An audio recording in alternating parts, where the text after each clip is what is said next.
The gaming community as a whole will always remain dodgy to a certain extent. It has its ups and downs as like others. But the sour moments, unfortunately, outshine the good side of them with an ease.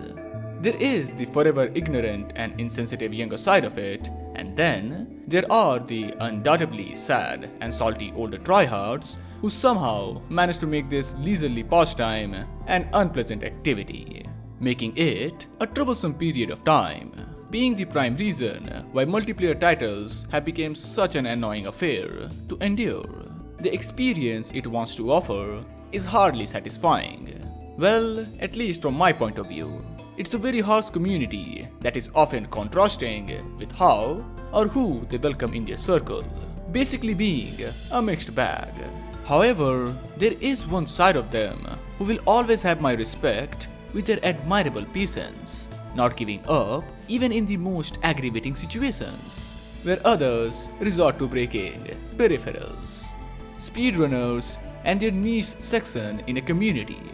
Yes, I know, this whole beating games in a short duration is a popular and thriving notion, but only for titles that are catered towards it.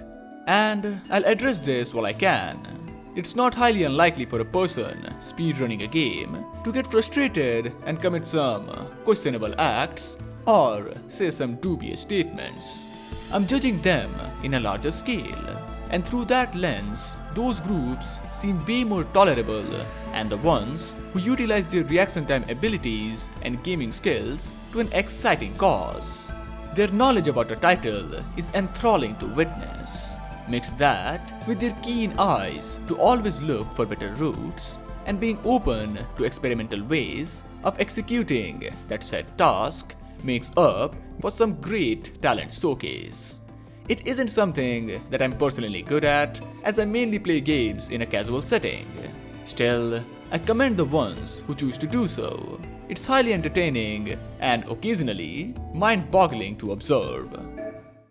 However, there is a title who managed to sneak up on me, getting blindsided as they say it, and made me fall in love with the whole concept of speedrunning a game. That being, and the name is... Just come on. So, Neon of the Whiter Shade is a level-based first-person shooter infused with puzzle platforming elements, developed by a small team by the name of Angel Matrix and published by good old Annapurna Interactive. A title that came out a couple of months ago, 16th of June to be exact. A rare game from this year that was surprisingly good, other than the obvious picks which were bound to garner positive reaction. The astonishing aspect of it isn't that it's a rare gem sort of title that was made by a small group of people. It's performing really well for being an indie title that didn't receive massive backing.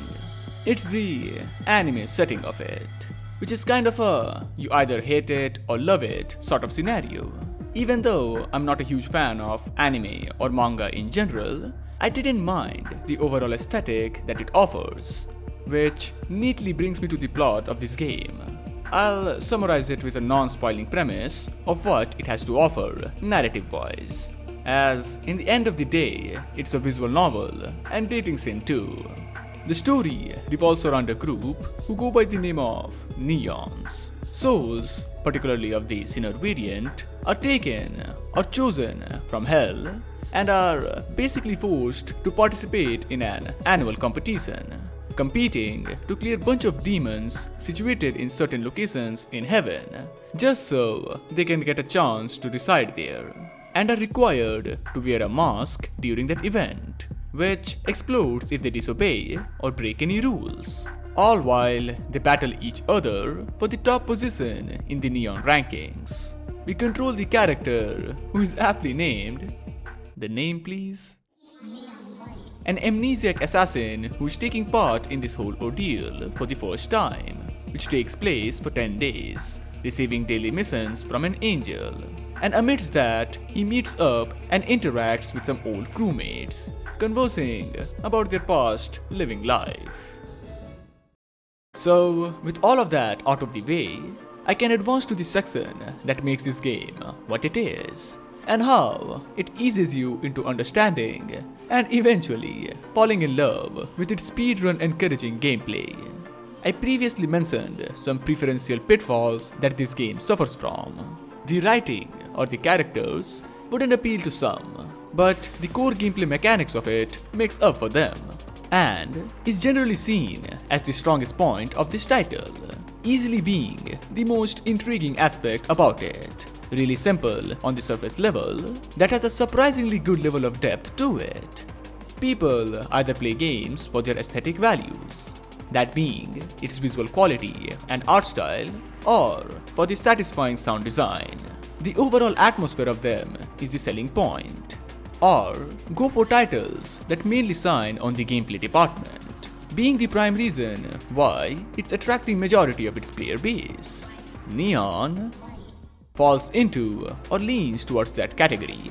By that, I don't mean the visual aspect of it feels lacking or is of lower standard.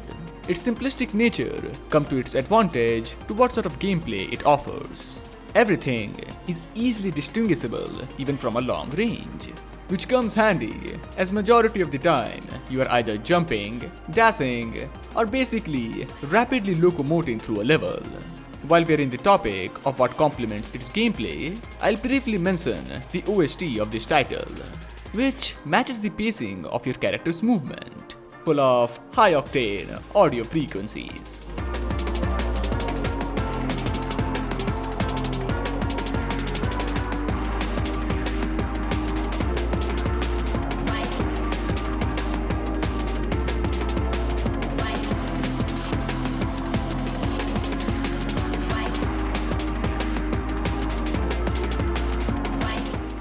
And when you combine these two with that exhilarating gameplay, what you get is something that is going to ignite that ever-cold gaming sensation of just one more level, making you keep coming back to it, which features another one of those easy to learn and hard to master sort of mechanics. You traverse through these open-ended levels, with the prime objective being to eliminate the demons by using certain cards that can be either utilized to shoot at them or discarded to gain their alternate and, for most of the time, the better ability. There is a plethora of those cards and different ways that they can be used to your benefit, leading to distinct scenarios and tricky positions that your character can get to. And finishing those levels in a certain time limit provides you with a better medal. It's the usual bronze, silver, gold, and the coveted ace medal, with another one hidden that can be accessed when you pass a certain time threshold. This is the exact facet of this game which makes it so player friendly when it comes to giving them freedom to what they want to do. It's not the be more quick and get better ranking in the global leaderboard. Notice that I said the global one and not the other where you're competing against other neons, as anything above the gold medal isn't necessary to advance the plot. Even acquiring the hidden gifts and unlocking more conversation, which later on lets you play more levels, isn't a required necessity. The game cleverly informs you about it and then lets you choose what to do next. It's not forced onto you, just like completion of a level in lesser time. It's all up to the player who can choose to do both, or ignore it without the fear of missing out. It's a neat little feature that the developers put a lot of effort and time into, taking the person's playing ability into consideration while designing and choosing the time limit to surpass a level. It wants you to awake that speedrunning demon inside of you without intruding with how you want to play the game. It's incredibly impressive and respectable for them to do so. No matter what spectrum of gaming you fall under, you will enjoy it. Landing at the right spot after performing a move perfectly and accidentally finding a shorter route never gets old. It encourages the player to keep experimenting with its environment, and shockingly feels astoundingly open and overloaded with multiple possibilities, even with its limited accessible areas. Another small feature that it offers is quickly restarting a level with a simple pressing of a key, which doesn't sound like a lot, but goes a long way in a game where you're bound to die and retry plenty of times, not treating the death of the character as a huge deal, making the overall experience of it pass smoothly and doesn't turn it into a chore to get through. Something that I greatly admire. That's what makes this game so amazing, even with its obvious flaws. It fulfills the childlike desire of going as fast as one can in a game. The sheer speed of it pleases that nostalgic emotion, making you cherish gaming all over again.